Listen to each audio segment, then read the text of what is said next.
À la une ce soir, plus de 300 000 candidats à l'assaut des épreuves écrites du BPC. Les compositions ont débuté ce matin sur toute l'étendue du territoire national.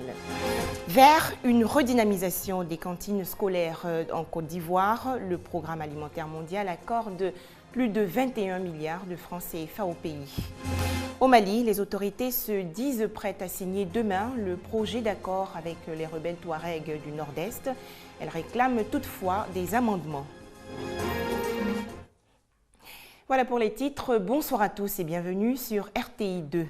Début aujourd'hui des épreuves écrites du brevet d'études du premier cycle, le BPC, session 2012-2013.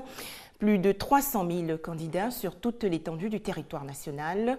3 sujets au programme de cette première journée, la composition française, l'épreuve de dictée-question et enfin la physique-chimie. Alors comment les candidats apprécient-ils les épreuves et le stress? On en parle avec Grace Kando. Les épreuves écrites du BPC ce mardi 11 juin. Un début d'examen sous une pluie battante entraînant quelques difficultés dans certains centres d'examen. Même si finalement tout entre dans l'ordre. C'est vrai qu'il y a eu beaucoup de candidats qui sont arrivés après l'heure par rapport à la pluie. Bon, rapidement, nous avons réglé ça, nous les avons intégrés dans les salles. Donc il n'y a pas de désagrément. Il y a quelques candidats qui sont malades. Déjà, l'infirmerie a fait la prise en charge. Donc je pense que tout va bien. Dans cet emballage, les sujets de dictée-question, transparence oblige, l'ouverture est faite par une candidate. Plus de 300 000 candidats affrontent les épreuves écrites du BPC section 2013. Pour cette première journée, 3 matières, composition française, dictée-question et physique-chimie. Les épreuves sont abordables, ils ont bien composé les épreuves et je suis contente. Je sais que cette année sera la meilleure. J'ai choisi du sujet de réflexion.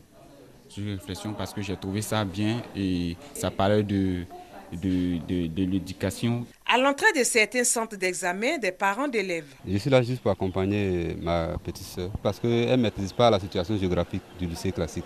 Je suis venue accompagner mon fils pour l'encourager. Là, il a confiance en lui-même. Les épreuves du brevet d'études du premier cycle prennent fin ce mercredi. Au menu, les mathématiques, les langues et les matières au choix. Alors, Grace Kando, les épreuves écrites du BPC ont donc débuté ce matin, vous l'avez dit, mais la veille et le jour même des écrits, il faut entre autres préparer la salle où se dérouleront les compositions. Il faut également préparer les documents. Toutes ces tâches incombent au secrétariat d'examen. On fait le point avec Grace Kando. Le secrétariat d'un centre d'examen. C'est ici que se déroulent toutes les opérations techniques de l'organisation des examens.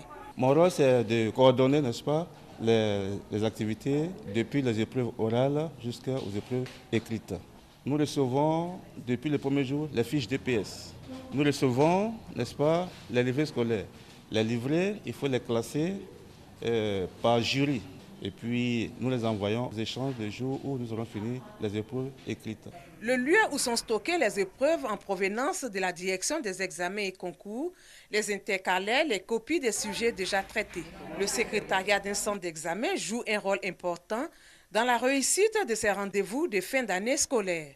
Nous sommes là depuis la semaine dernière. On a commencé par les vacations, l'interrogation en anglais là, pendant 2 jours. Et puis bon, ce matin, ça commence, on est dedans. Aussi, le secrétariat apparaît-il comme l'endroit par excellence où se règlent les problèmes. Il y a des élèves qui arrivent, ils sont perdus, on les conduit dans les salles. S'il y a un problème, on nous appelle. Souvent, par exemple, ce matin, on a eu pratiquement 3 cas de malades. On était obligé de courir, aller les chercher, les accompagner à l'infirmerie et puis les ramener dans les salles. Il y a eu quelques petits désagréments rares, parmi lesquels un candidat qui a oublié sa carte scolaire à la maison. Bon, tout est rentré très vite dans l'ordre en consultant les listings, sa convocation et puis la fiche des tables. Et on a conditionné son arrivée demain par la présentation de cette carte-là. Les membres d'un secrétariat d'un centre d'examen sont des fonctionnaires de l'éducation nationale, des professeurs ou des personnes de l'administration. Et pendant que leurs aînés des classes de 3e affrontent les écrits du BPC aujourd'hui, les plus jeunes du cours moyen 2e année font face à leurs résultats du certificat d'études primaires et élémentaires. Cette année, le taux d'admission est de 67% contre 56 en 2012. Hamza Diaby. Les résultats du CEPE proclamés aujourd'hui. Ils étaient 416 000 candidats et 67,03% d'entre eux sont admis, contre 55,91% l'année dernière. Plusieurs facteurs ont milité en faveur de cette augmentation des pourcentages d'admission de cette année. 1. Madame le ministre a démystifié cette peur bleue que les élèves avaient des examens. Les enseignants ont accepté la trêve des grèves. Le facteur le plus positif a été l'application des résultats du séminaire organisé par la DECO à Grand Bassam sous l'instigation de Madame le ministre Kandia Camara. Boussin Chris Johan, non-voyant, fait partie des heureux. Le jour des épreuves écrites, il était déjà confiant. Je trouve les épreuves faciles. Je suis sûr d'être admis au CP. Aujourd'hui, 11 juin, Chris Johan est plein d'espoir et il compte aller très loin. Je suis vraiment très heureux d'avoir mon examen avec 112 points. Je veux devenir juge plus tard. Comme Chris Johan, qui est d'ailleurs élève du CM1, ce sont en tout 270 000 candidats qui vont rejoindre les bancs du collège. Une autre étape dans la poursuite des études. Et toujours dans le secteur de l'éducation, cette bonne nouvelle pour les écoliers et élèves, le Programme alimentaire mondial accorde plus de 20 milliards de francs CFA. C'est une aide pour redynamiser les cantines scolaires de Côte d'Ivoire.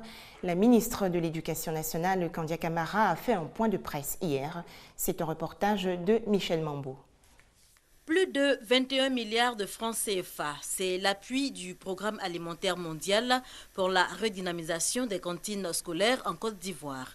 Le projet d'appui au programme intégré de pérennisation des cantines scolaires, présenté lors de la session annuelle du conseil d'administration du PAM, session qui s'est tenue du 3 au 6 juin dernier à Rome, a été approuvé.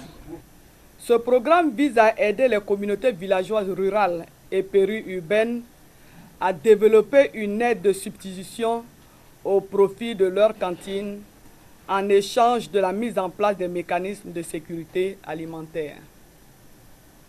Grâce au PAM, le programme sur la période 2013-2015 va permettre de relever le taux de rétention des élèves et le taux de fréquentation des écoles d'au moins 3 points. L'aide arrive à point nommé, selon la directrice nationale des cantines scolaires. Les fonds seront affectés, entre autres, à la réhabilitation des cantines. À ce jour, nous sommes à 5800 cantines. Nous avons des cantines qu'il faut réhabiliter. Nous avons aussi au niveau des achats de vivres des gaps à couvrir et donc les ressources sont les bienvenues. Le PAM contribue ainsi à offrir à chaque enfant un repas chaud chaque jour de classe. De quoi rehausser le faible taux de scolarisation dans certaines régions de la Côte d'Ivoire, notamment le Bas-Sansandra, le Tompi, des régions ciblées par le programme.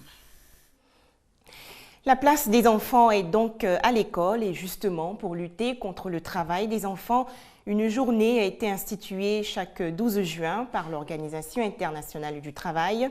Cette année, la journée mondiale contre le travail des enfants fustige le travail domestique. Mais avant l'événement, RTI 2 vous propose le message du gouvernement ivoirien lu par le ministre de l'Emploi, Moussa Dosso. Plus de 46 000 enfants âgés de 5 à 17 ans sont impliqués dans le travail domestique en Côte d'Ivoire. Cuisine, ménage, babysitting, ils font tout ou presque. Non au travail des enfants dans le travail domestique, le thème de la Journée mondiale contre le travail des enfants 2013 pour appeler à une prise de conscience. Le gouvernement qui veut lutter efficacement contre le mauvais traitement, l'exploitation et le travail des enfants a validé un plan d'action 2012-2014. Le gouvernement poursuit ses efforts pour parvenir à l'éradication des pires formes de travail des enfants à l'horizon 2016. À l'occasion de la célébration de cette journée, je voudrais en appeler à une prise de conscience collective et demander que les enfants ne soient pas astreints au travail, qu'il leur soit reconnu leur droit à l'éducation, à la santé et au bien-être. Dans cette perspective, une loi portant interdiction de la traite et des pires formes de travail des enfants en Côte d'Ivoire a été adoptée le 30 septembre 2010. En bref, l'affaire Le Procureur contre l'ex-président ivoirien Laurent Gbagbo est recevable devant la Cour pénale internationale. Mais la décision prise aujourd'hui sur la recevabilité ne préjuge pas de la décision à venir sur la confirmation des charges. Plus de 60 tonnes de riz avarié interceptées par les douanes ivoiriennes. Cet important tonnage sortait frauduleusement d'Abidjan pour prendre la direction du Burkina Faso. Le coup de filet a été réalisé par l'unité spéciale d'intervention rapide. Les détails avec Thomas Guessambi. Ce sont 60 tonnes de sacs de riz avariés qui sortaient frauduleusement d'Abidjan en direction du Burkina Faso. La marchandise a été saisie par l'unité spéciale d'intervention rapide des douanes ivoiriennes. Présenté aux techniciens du ministère du Commerce et de la promotion des petites et moyennes entreprises, ce riz n'a pas respecté toutes les règles et procédures avant d'emprunter le circuit d'acheminement et de distribution en direction des marchés de consommation. Regardez tout ce qui est inscrit dans les emballages, nous constatons véritablement qu'il y a une infraction à vivre. En ce sens que nous dit-on ce riz sort d'une unité de retraitement. Les sacs ne portent pas la marque de l'unité de retraitement. Ça ne dit pas non plus que le riz a été retraité.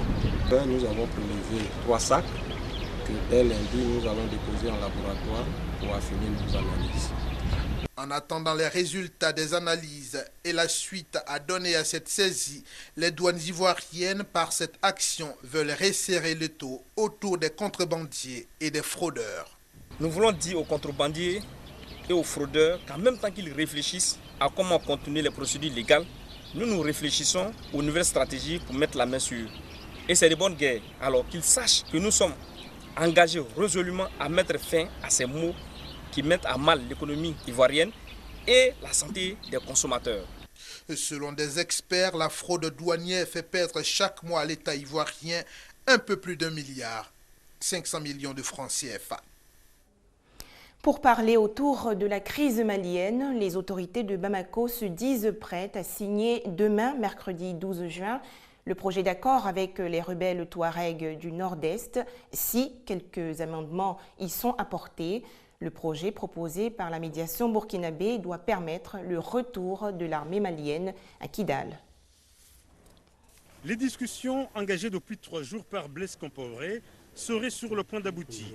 La séance entre les frères ennemis maliens qu'il a présidée hier après-midi a, semble-t-il, permis de lever les points de blocage et de dissiper la méfiance entre les deux parties. La médiation a d'ores et déjà obtenu un accord de principe dont retour pacifique de l'armée et de l'administration malienne à Kidal avant la tenue de la présidentielle. On ne peut pas accepter le principe de l'intégrité territoriale et de la continuité de l'État malien et refuser que l'armée malienne se déploie sur toute l'étendue du territoire. Maintenant, il s'agit de définir les modalités de retour de cette armée. Le projet d'accord que les deux parties sont allées soumettre à leur base propose un retour graduel des forces armées maliennes à Kidal et un cantonnement des éléments des groupes armés Touareg. Toutes ces opérations pourraient être encadrées par des éléments français stationnés à Kidal et par la future force onusienne qui doit se déployer début juillet. La communauté internationale est fortement impliquée politiquement et militairement aux côtés des Maliens. Donc toutes les dispositions sont prévues dans l'accord pour qu'il n'y ait aucun incident, aucun désagrément qui puisse rompre la confiance. Une commission mixte de sécurité réunissant les deux camps est prévue par le projet d'accord de Ouagadougou. Elle devrait se mettre rapidement au travail pour déterminer les modalités de retour de l'armée avant le 28 juillet, date retenue pour l'élection présidentielle. L'ex-président sud-africain, toujours dans un état grave mais stable pour une infection pulmonaire, Nelson Mandela a reçu aujourd'hui la visite de ses proches. La sécurité a été renforcée aux abords de la clinique de Pretoria où est censé être hospitalisé Nelson Mandela pour une infection pulmonaire. Piétons et voitures sont systématiquement fouillés. Devant son domicile, quelques passants et visiteurs veulent encore espérer. Moi, je lui souhaite les meilleurs vœux pour qu'il puisse se rétablir rapidement. La seule chose que nous pouvons faire, c'est prier pour lui. Parce que nous sommes ici grâce à lui. Il s'est battu pour nous pendant la lutte. Que Dieu soit avec lui, afin qu'il puisse récupérer et aller mieux. Les unes du jour reflètent l'inquiétude qui s'est emparée d'un pays qui retient son souffle et s'attend au pire. Après 4 jours d'hospitalisation, la présidence de la République a indiqué dans un communiqué que l'état du héros de la nation, âgé de 94 ans, reste grave, mais stable. Lundi dans la soirée, plusieurs membres de la famille du leader anti-apartheid, dont sa fille rentrée d'Argentine et son ex-femme Winnie, sont venus à son chevet. Autant de signes qui alimentent l'angoisse du pays. Et c'est la fin de cette édition. Je vous retrouve demain à 19h30. Mais avant, je vous invite à consulter notre site rti.ci.